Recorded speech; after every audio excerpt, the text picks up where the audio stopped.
অনেক দিন আগের কথা। দূরদেশের এক সমৃদ্ধ রাজ্যে বাস করত মহাপরাক্রমশালী রাজা। নাম তার রুদ্র। রাজ্যের সব মানুষ রাজার ভয়ে কাঁপত, কারণ রুদ্রদেব ছিলেন অত্যন্ত অহংকারী। তিনি ভাবতেন পৃথিবীতে তার চেয়ে বুদ্ধিমান আর শক্তিশালী কেউ নেই। রাজসভায় প্রতিদিন বড় বড় পণ্ডিত, যোদ্ধা, কবি আসত, কিন্তু রাজা সবসময় তাদের তুচ্ছ-তাচ্ছিল্য করতেন।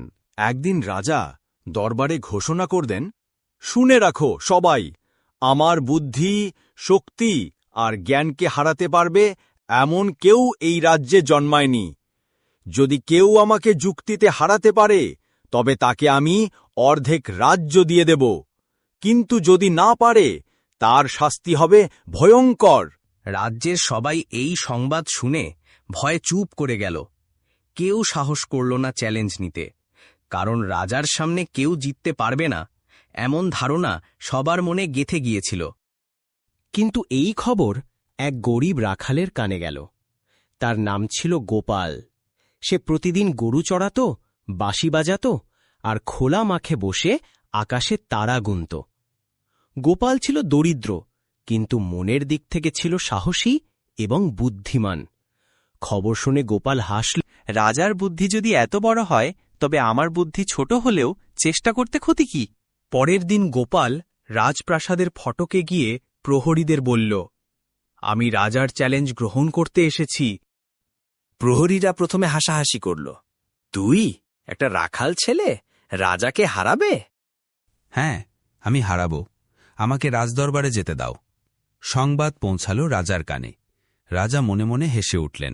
একটা গরিব রাখাল, এটাই হবে আমার বিনোদন, আনো তাকে। গোপালকে রাজদরবারে আনা হল। হাজারো মানুষ দেখতে এলো কেমন করে এই রাখাল রাজাকে হারাতে চায়। রাজা সিংহাসনে বসে বললেন, তাহলে রাখাল, তুই আমার সাথে বুদ্ধির লড়াই করতে চাস? গোপাল বিনীতভাবে বলল, জি মহারাজ, চেষ্টা করব। প্রথম প্রশ্ন। রাজা হাসি চেপে বললেন, বল দেখি গোপাল, পৃথিবীতে সবচেয়ে ভারী জিনিস কি? গোপাল মুহূর্তেই উত্তর দিল, মহারাজ, পৃথিবীতে সবচেয়ে ভারী হল ঋণ, কারণ টাকা পয়সার ঋণ শুধু শরীরেই নয়, মনে ও আত্মারও বোঝা চাপিয়ে দেয়। উত্তর মন্দ নয়। দ্বিতীয় প্রশ্ন, বলো দেখি, পৃথিবীতে সবচেয়ে দ্রুত কি? মহারাজ, পৃথিবীতে সবচেয়ে দ্রুত হল চিন্তা, কারণ ভাবনা পাখির ডানার চেয়েও দ্রুত আকাশ পেরিয়ে যায়। রাজা এবার গম্ভীর হলেন। মনে মনে ভাবলেন, রাখাল কিন্তু সহজে হারবে না। তৃতীয় প্রশ্ন, তাহলে রাখাল, আমার শেষ প্রশ্ন, আমাকে এমন কিছু এনে দে যা সুখেও কাজে লাগে, দুঃখেও কাজে লাগে। ঠিক আছে মহারাজ, 3 দিনের মধ্যে আমি উত্তর দেব। গোপাল গ্রামে ফিরে গিয়ে মাটির এক টুকরো পাটিতে লিখল, এ সময়ও কেটে যাবে। তারপর সেটিকে সুন্দর কাঠের ফ্রেমে বাঁধিয়ে নিল। 3 দিন পর গোপাল রাজদরবারে এসে সেই পাটিটি রাজাকে দিল। গোপাল হেসে বলল, 3 দিন পর গোপাল রাজদরবারে এসে সেই পাটিটি রাজাকে দিল। রাজা অবাক হয়ে বললেন, মহারাজ, এতে লেখা আছে, এই সময়ও কেটে যাবে। যখন আপনি সুখে থাকবেন তখন এটা মনে করাবে যে সুখ চিরকাল নয়, তাই অহংকার করবেন না।